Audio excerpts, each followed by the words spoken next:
the port that connected the world. Long before Silicon Valley connected billions of people through the internet, another Bay Area network was already connecting the world.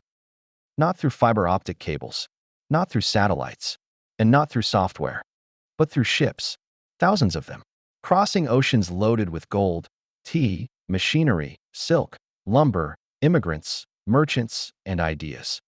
For more than a century, the Port of San Francisco served as one of America's great gateways to the Pacific.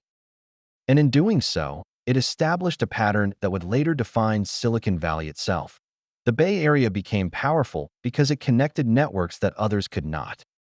Before the gold rush, San Francisco was a small settlement.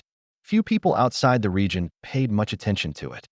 Yet hidden in plain sight was one of the world's great natural harbors. San Francisco Bay offered deep water access, protected anchorage, and a strategic location facing the Pacific Ocean. Geography provided an opportunity. History would provide the catalyst.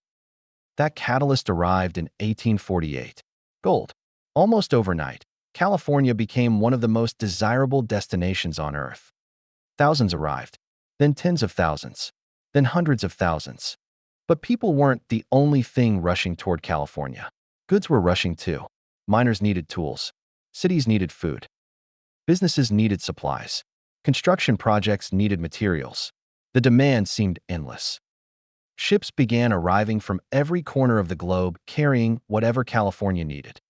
The Bay suddenly found itself at the center of a global movement of commerce, and San Francisco became its gateway. As the city expanded, the port became something larger than a local harbor. It became a crossroads, a place where global trade routes converged. Ships arrived from China, Japan, Hong Kong, the Philippines, Australia, Mexico, Chile, Peru, and beyond. Their cargo reflected a rapidly globalizing economy. Tea, silk, textiles, machinery, manufactured goods, consumer products. Meanwhile, California sent its own products outward. Gold, silver, agricultural products, lumber, canned goods, industrial materials. The Bay Area was no longer a frontier. It had become a participant in a worldwide system of exchange. And every ship carried more than cargo. It carried relationships, information, business opportunities, and people. More than goods. One of the biggest misconceptions about trade is that it only moves products. In reality, trade moves everything. Ideas, cultures, knowledge, capital, talent. Every ship entering San Francisco brought more than merchandise. It brought stories from distant markets, business connections, technical expertise, new ways of thinking. Immigrants arrived seeking opportunity. Merchants established international relationships. Investors searched for new ventures. Communities formed. Networks expanded.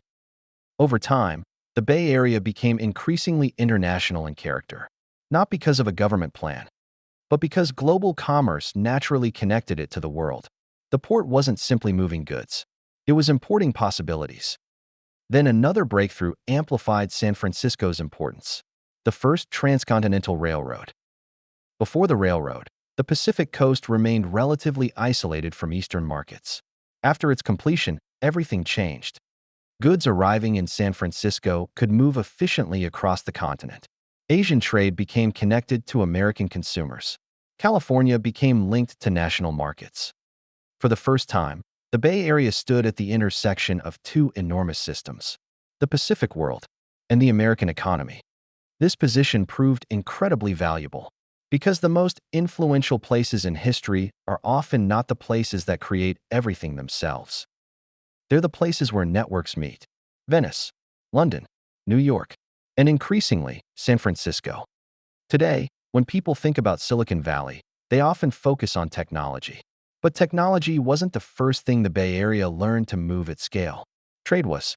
The port taught the region how to operate internationally, how to connect distant markets, how to attract talent, how to manage flows of capital, information, and opportunity. Those capabilities would prove enormously valuable in later generations.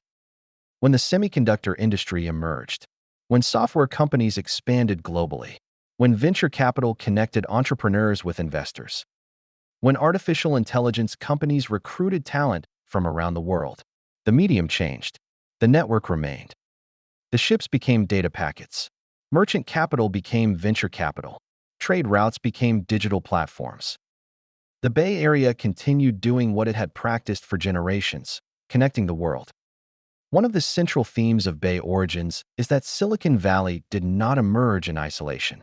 Its success rests upon foundations built long before the first startup. The Port of San Francisco was one of those foundations. It integrated the Bay Area into global systems of commerce.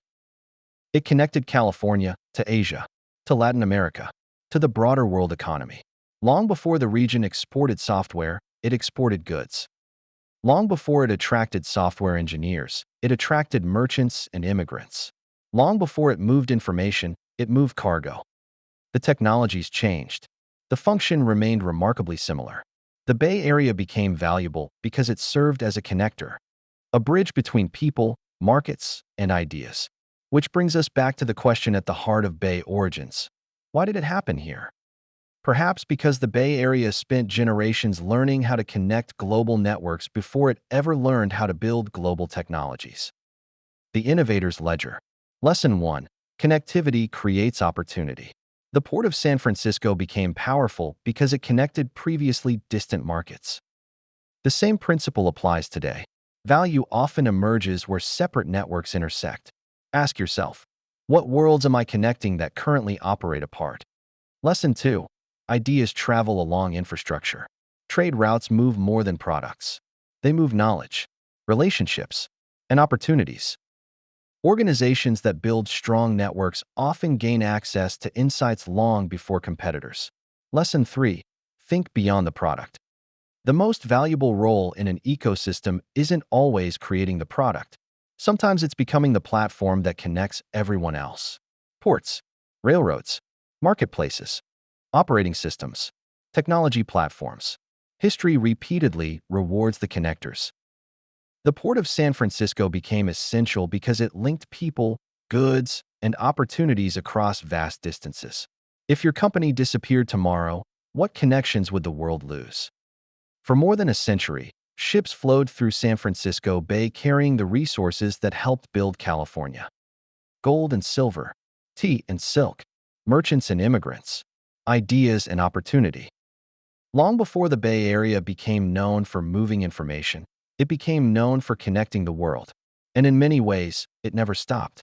This is Bay Origins, birthplace of the future.